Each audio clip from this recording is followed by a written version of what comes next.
Hi everyone and welcome to BeamNStuff. Today I wanted to show you how you can increase your FPS in BeamNG.drive, and I guarantee by the end of this video you're gonna have at least a 20 FPS improvement on your system and your game in general. So first of all, we're gonna press escape and go onto the options tab right here on top of your screen. And as you can see, a graphics tab popped up, and this is what we're gonna work with today.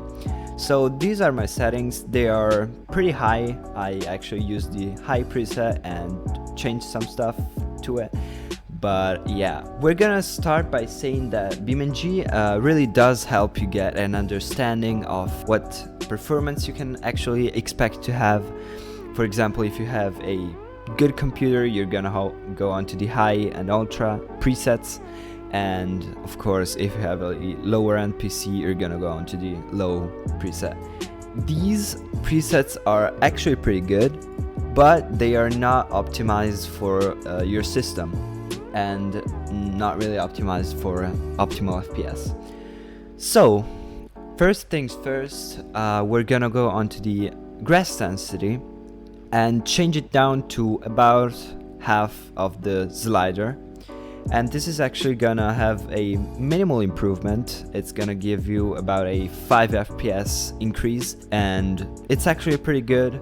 You're not gonna really notice the difference, especially if you're driving past these grass patches right here, and yeah, that's pretty good.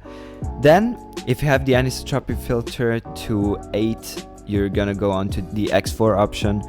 It's not really gonna be noticeable, and it's gonna have quite an improvement on your gaming experience. Then if you have this setting on, you're gonna actually keep it on if you have a at least low to mid tier system, just because it makes the game look a lot better and generally doesn't change the performance that much. You're actually gonna stick with the 256px, but you're gonna go onto the update rate and change it to 2, and it generally makes the game look a bit better, especially with the lighting. And yeah, so I actually recommend to put this on. Even if you're gonna lose about 2 to 3 FPS, it's really nice. Next, you just wanna have the detail. You can actually choose anywhere from 0.3 to 0.8 is a good amount, I'd say. I'd actually keep it to 0.6 just because I have a pretty high-end computer right now, so the game is actually better looking, but you could actually just put it on 0.3 and you're not gonna really notice any differences. And for the distance, anything below 500 meters is nice, and I wouldn't recommend you to put anything below 150 just because it's gonna change the appearance of your map a little bit. So next, you just want to go onto the top settings right here, onto the effects. You can toggle the depth of field off, and you're gonna have a clearer view of the map. This is of course gonna get you a bit more FPS just because it doesn't have to render the blur, and that's gonna give you about a 3 FPS improvement. Next, you just wanna go onto the light rays and turn them off. This is not gonna be noticeable at your eye, but it's actually giving you an average of a 4 FPS improvement. And you could also change the ambient occlusion. That's gonna make the game look a bit, I don't know, maybe flat, or yeah, just generally not that vibrant. It's actually giving you a 10 FPS gain, so I guess this is kind of worth it if you don't really care about the map being vibrant and everything. And yeah, if you don't have it already like this, you want to change the shadows visibility to partial, especially if you have a kind of lower end PC. I wouldn't recommend you to put it on none just because it looks like a game from the 1990s. So we're gonna change it back to partial. What you want to do next is just go on to the texture quality and put it on low, and also the lightning quality and put it on low. So there's actually not that much of a difference between normal and low, so you can just change them if you want to run the game a bit in a more stable way.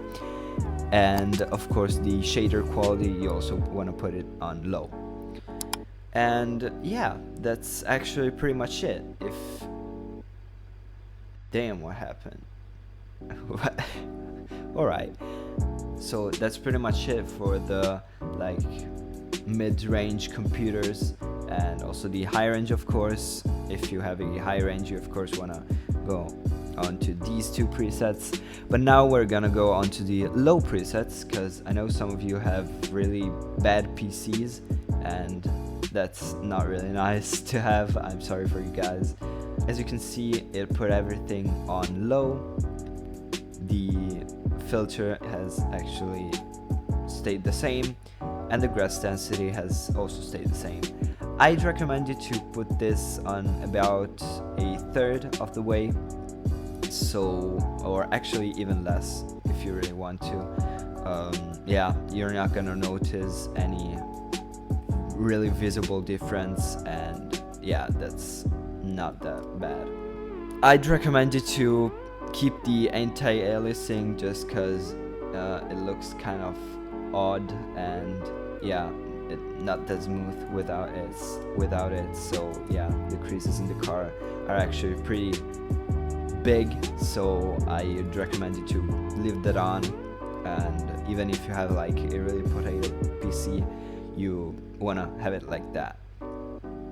To verify the gain on your performance, you want to press the Control and F key, and at the beginning of the video I was on about 120 FPS, and now it's, yeah, I have a 210 average, about a 210 average. Putting everything on low, is not really a great look to the game, but I mean, you still got the crash physics and everything, so yeah, that's pretty nice. And yeah, as you can see, we gained quite a lot of FPS. I hope you enjoyed this video. If you did, please leave a thumbs up, and remember to subscribe to my channel. And yeah, if you did gain some FPS, please leave it in the comments. Just write how many FPS you gained from this video. And yeah, I guess I'll see you in the next one. Goodbye.